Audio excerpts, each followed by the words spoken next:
காலையில டிவி போட்டு எதையாவது ஒரு உனக்கு பிடிச்ச கார்ட்டூனை பார்த்துக்கிட்டு என்று சொல்கின்ற நேரத்திலிருந்து ஆரம்பிக்கிறது. இன்னைக்கு ஒவ்வொரு காலத்துல ஒரு கேட்டகரி மாறி போச்சு. ஏதாவது ஒரு கதை சொல்லி தூங்க வைப்பாங்க, அது ஒரு காலம்.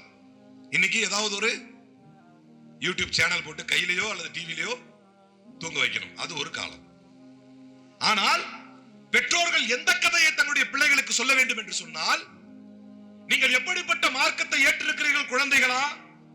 இந்த மார்க்கம் எவ்வளவு சிரமத்திற்கு பின்னால் உங்களுக்கு வந்து சேர்ந்திருக்கிறது தெரியுமா குழந்தைகளே என்று நீங்கள் உங்கள் பிள்ளைகளுக்கு முஸ்அப் பின் உமைர் ரலியல்லாஹு அன்ஹுடைய வரலாற்றை சொல்லிக் கொடுக்க வேண்டிய கட்டாயத்தில் இன்றைய கால சமுதாயம் இருக்கிறது.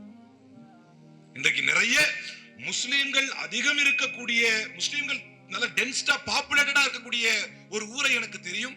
அந்த ஊரில் இருக்கும் இளைஞர்கள் அதிகப்படியாக போதை பழக்கங்களுக்கு உள்ளாகிறார்கள். அதை என்கிட்ட சொல்லி நீங்க அந்த பயான்ல சொல்லும்போது சொல்லுங்க அப்படின்னு சொல்லியும் சொன்னாங்க. அது ஏன் நடக்கிறது என்று சொன்னால், முஸ்அப் பின் உமைர் ரலியல்லாஹு அன்ஹு என்கின்ற ஒரு அழகான சஹாபி, அவரும் அவருடைய உருவ தோற்றமும், அவர் இந்த பக்கமா நடந்து போனாரு அப்படின்னு சொன்னா, அவர் கடந்து சென்ற நறுமணம் பல மணி நேரம் கழித்தும் கமழ்ந்து கொண்டிருக்கும், அவ்வளவு வாசம் நிறைந்தவர்.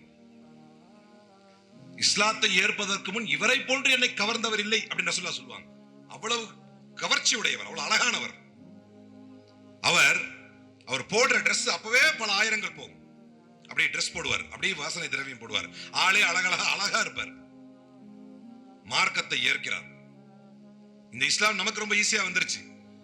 ஒரு நல்ல ஒரு 15-16 வயது அந்த காலகட்டத்தில் இஸ்லாத்தை ஏற்கிறார், மார்க்கத்தை படிக்கிறார். அவருடைய தாய் கட்டி போடுகிறார், உனக்கு இஸ்லாமா தேவை அப்படின்னு கட்டி போடுறார்.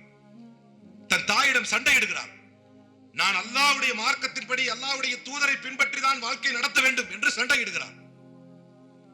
அதன் முடிவாக கடைசியில ஒரு பிரச்சனை வந்து அவங்க அம்மா என்ன சொல்றாங்க, உனக்கு சொத்து பத்து அதெல்லாம் கிடையாது, நீ அப்படியே போறதுன்னா போ அப்படின்னு ஒரு பழைய பாலியான துணி, ஒரு இத்து போன துணியை கொடுக்குறாங்க. இந்த ஒரு துணியை வச்சுக்க, அந்த ஒரு துணியை ரெண்டா கிழிச்சு கீழே ஒண்ணு கட்டிக்கிட்டு மேல ஒண்ணு போட்டுக்கிட்டு, எனக்கு அல்லாஹ்வுடைய தூதரின் சபைக்கு சென்றால் போதும் என்று இறை தூதர் ஸல்லல்லாஹு அலைஹி வஸல்லம் அவருடைய சபைக்குள் நுழைகிறார். இஸ்லாத்தை ஏற்பதற்கு முன் இவரை போன்று என்னை கவர்ந்தவர் யாரும் இல்லையே என்று யாரை பார்த்து அல்லாஹ்வுடைய தூதர் ஸல்லல்லாஹு அலைஹி வஸல்லம் சொல்லுவார்களோ, அந்த முஸ்அப் பின் உமைர் இந்த மார்க்கத்திற்காக, இந்த தீனிற்காக, இந்த இஸ்லாத்திற்காக, இறைவனின் இந்த சட்ட திட்டங்களுக்காக அல்லாஹ்வுடைய தூதரிடத்திலே அனைத்தையும் இழந்தவராக வெறுமனே இந்த பழைய துணியை மேலையும் கீழே கட்டிக்கிட்டு அல்லாஹ்வுடைய தூதரின் சபைக்குள் நுழைகிறார். அவரை பார்க்கும் பொழுதே அல்லாஹ்வுடைய தூதர் கண்கலங்கி அழுது வரவேற்கிறார்கள்.